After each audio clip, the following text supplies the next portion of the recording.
Imagine for a second that you were just, standing alone in the center of a quiet, pristine art gallery. Right, like super brightly lit, stark white walls everywhere. Exactly. Yeah. But your eyes are completely locked onto this single rectangular canvas mounted right in front of you. Just pulling you in. Yeah.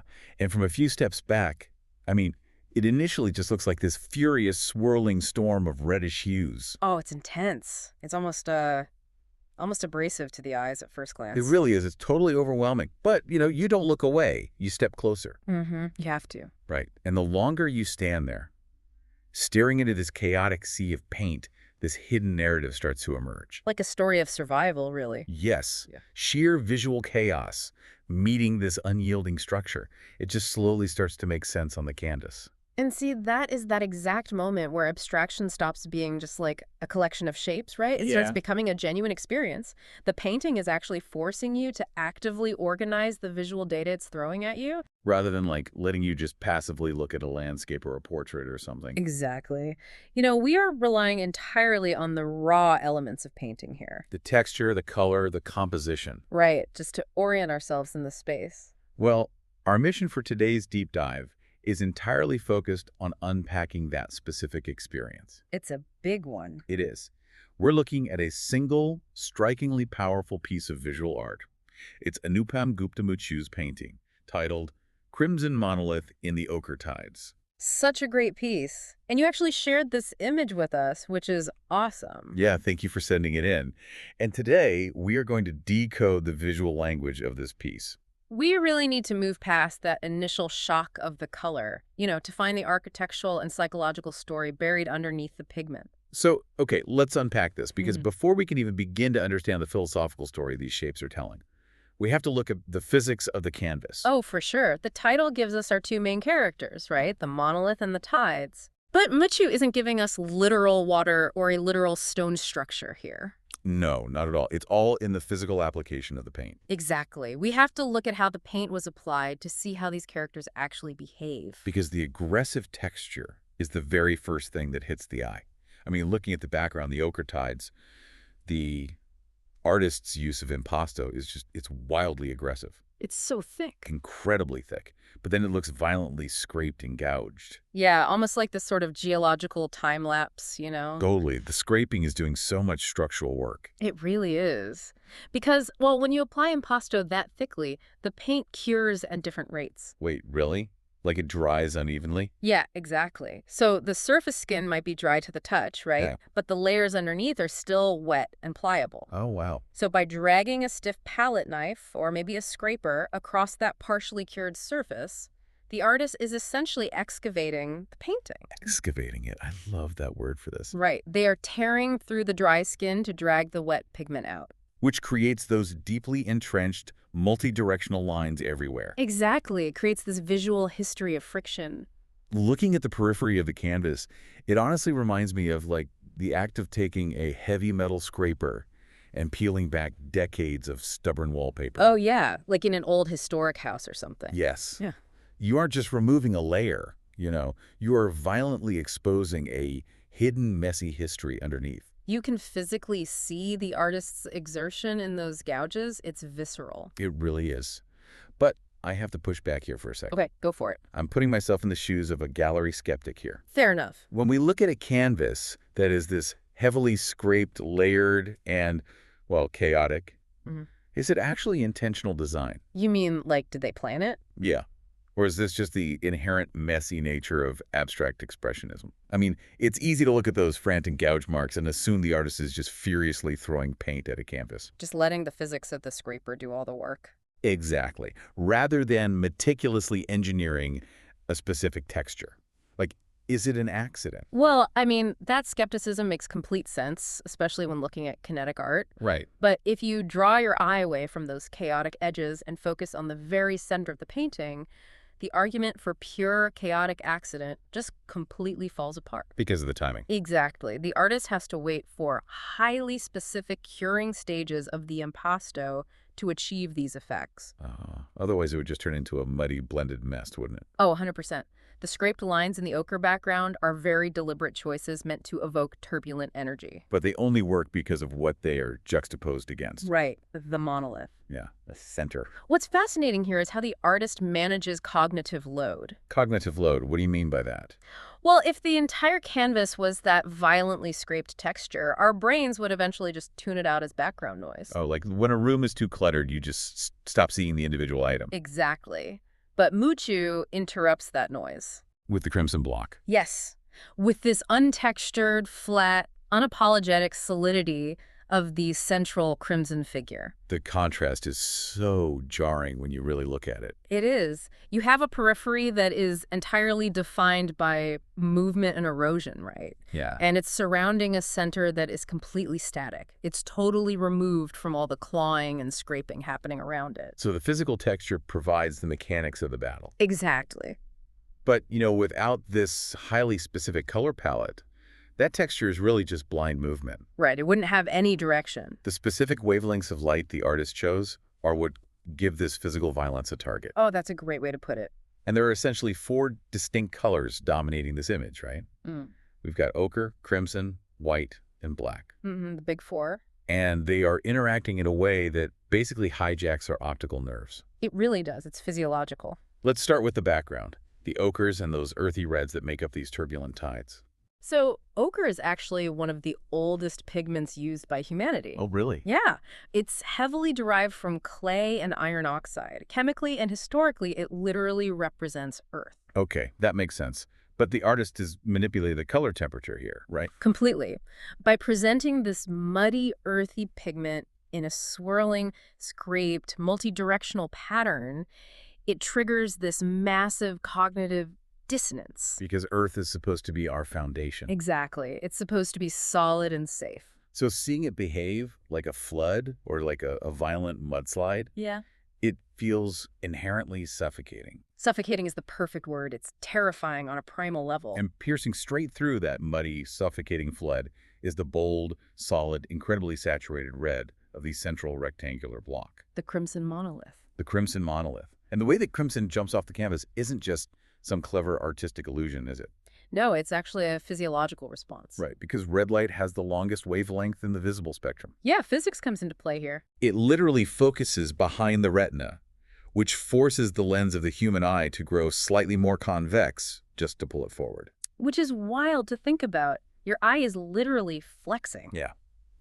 And because of that physical adjustment in our eyes, highly saturated reds actually appear to advance toward us. While the muted, cooler earth tones seem to recede into the background. Right. What is that called again? It's a phenomenon called chromatic stereopsis. Chromatic stereopsis. Why? Yeah. The artist is literally using the biology of the viewer's eye to push that crimson block out of the muddy background. That's why it feels almost like a warning or an alarm bell. It absolutely demands your attention. It forces you to look at it. If the ochre represents the chaotic environment, the crimson jumping forward to meet the viewer, it acts as a proxy for the self, or a vital core. Like the lifeblood refusing to recede into the earth. Exactly. It's defiant. Okay, so framing that advancing crimson block, we encounter the third major element of the palette. Yeah, these stark, jagged patches of white. They mostly frame the left side of the monolith, but you can also see them scattered and dragged throughout the chaotic background. And here's where it gets really interesting for me. Oh, yeah. Yeah, because white in abstract painting is usually deployed to give the eye a place to rest, right? It's negative space. Usually, yes. It's supposed to be a breather. But Muchu has completely weaponized the white here. Weaponized negative space is such a brilliant way to describe it. It just doesn't feel peaceful at all. No, because in Gestalt psychology, our brains constantly try to separate the figure from the ground, like the object from its background. Right, we want to know what's in front and what's behind. Exactly. And the white here is actively disrupting that process. It isn't a peaceful border holding the shapes apart. It functions mechanically like sea foam, but I mean, not the gentle kind rolling onto a sandy beach. Oh, no, not at all. It looks like the explosive kinetic foam that detonates when a massive wave hits a concrete seawall during a storm. Yes. It is the visual evidence of a massive kinetic impact. Captured permanently in pigment. It really is. The white is the friction point. It's the visual proof that the ochre tides are actively slamming into the crimson monolith. And the energy of that collision requires structural support, doesn't it? It does, which brings us to the final anchoring color in the composition. The black. Right. Right. Directly beneath the crimson block, there are these deep, angular, almost fragmented shapes of pure black. And black absorbs all light. It stops the eye completely. It does. And if we connect this to the bigger picture, we can see how the artist is using color structurally here rather than just aesthetically. How so? Well, the black provides a necessary visual weight, you know? Mm. It keeps the crimson monolith from just floating away in the storm. It anchors it. But, I mean, because those black shapes are so jagged and asymmetrical, they don't really feel like a safe harbor. Not at all. They provide a foundation, sure, but it feels like the monolith is standing on a fractured cliff edge. Like it could crumble at any second. Exactly. The black acts as both a bedrock and a looming abyss.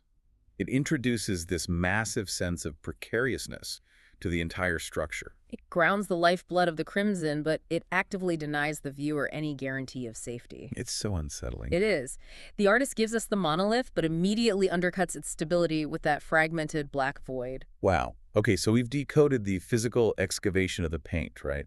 The scraping and the impasto. Sheer physics of it, yeah. And we've looked at the cognitive and physiological effects of the ochre, the crimson, the weaponized white, and the anchoring black. The whole palette. Now we can finally step back from the microscopic details and look at the grand narrative playing out in the center of the canvas. The big picture. Exactly.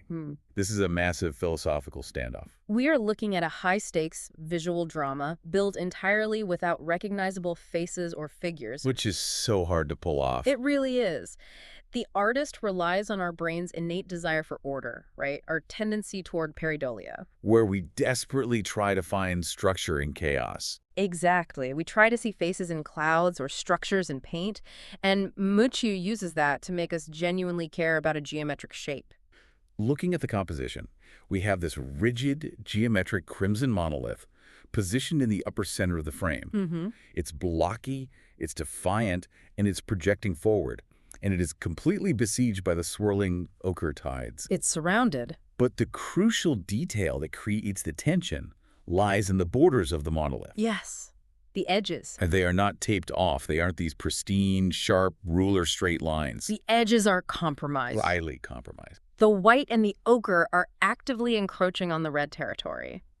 The artist has literally dragged the wet, muddy pigment directly over the boundaries of the crimson block. Making it look as though the tide is physically biting into the sides of the monolith. Eating it alive. The geometric order of the rectangle is being consumed by the organic chaos of the scraped background. It creates such a visceral representation of an incredibly universal feeling. I think everyone can relate to it on some level. Totally.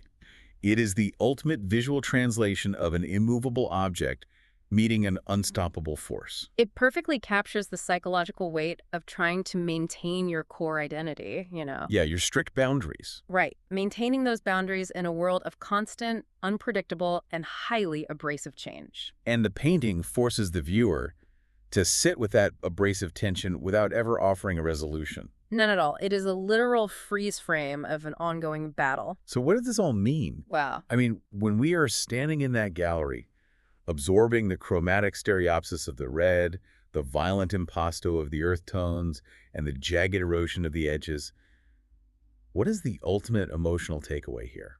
This raises an important question, actually, one that art theorists and critics love to debate when looking at Mucci's work. What's the debate? The ambiguity of the painting is its central philosophical thesis. We honestly don't know the trajectory of the monolith. We don't know who's winning. Exactly. Is this a symbol of unyielding resilience? Are we watching a structurally sound core proudly withstanding the assault of the ochre tides? Right. Refusing to be washed away despite the violent friction. Or True. are we looking at a tragedy? Yeah. Is the monolith in the painful, inevitable process of being swallowed? I mean, the black foundation looks fractured. The white foam shows the extreme violence of the impact. And the ochre is literally breaching the borders. It could easily be a portrait of an identity being slowly eroded and destroyed by the sheer, overwhelming volume of the chaos surrounding it. Are we witnessing the monolith rising out of the mud, finally taking shape, and asserting its distinct geometry against the void? Or are we watching it sink back down into the earth? slowly losing its distinct form to the forces of entropy. The genius of the piece is that it supports both readings simultaneously. You can see both at the exact same time. You can. The artist has managed to capture the kinetic energy of the struggle itself, freezing the exact moment of highest tension. It profoundly changes the way you look at an abstract piece on a gallery wall. It really does. You stop looking for pictures of physical things. And you start looking for the architecture of feelings. That's a beautiful way to say it. We started this deep dive looking at what initially registered as just, like, a furious, messy storm of reddish paint. Abrasive chaos. But by examining the raw mechanics, the scraped impasto, and the geological layering, we found the physical evidence of the artist's struggle. And by decoding the color palette through the lens of cognitive science, we saw how the ochre acts as an earthy flood. While the crimson hijacks our optics to demand attention as a vital core. We saw the white negative space weaponized into the friction of impact. And the black anchoring the piece while simultaneously threatening to swallow it. It's all structural. We arrived at a profound standoff between order and chaos, locked permanently in pigment. An incredible piece of art. It truly is. And as we wrap up this deep dive into Munchu's work, I want to leave you, listening right now, with a final thought to mull over. Take this off the canvas. Exactly. Take the visual language of this canvas and apply it inward. Think about the solid crimson monoliths in your own life. Your core beliefs. Your immovable boundaries, your deepest sense of identity. The architectural structures of your personality that you just refuse to compromise on. Think about the messy, chaotic ochre tides of everyday life. The friction of existing in a constantly shifting world. The unexpected challenges, the sheer noise of the environment. When those abrasive tides scrape and crash violently against your core beliefs, what actually happens at the borders? Right. Do your personal monoliths slowly erode under the pressure, losing their shape to the surrounding mud? Oh. Or do the crashing tides simply wash away the superficial layers, ultimately revealing a much deeper, darker, and vastly stronger foundation underneath? It's definitely something to think about the next time you feel the tide rolling.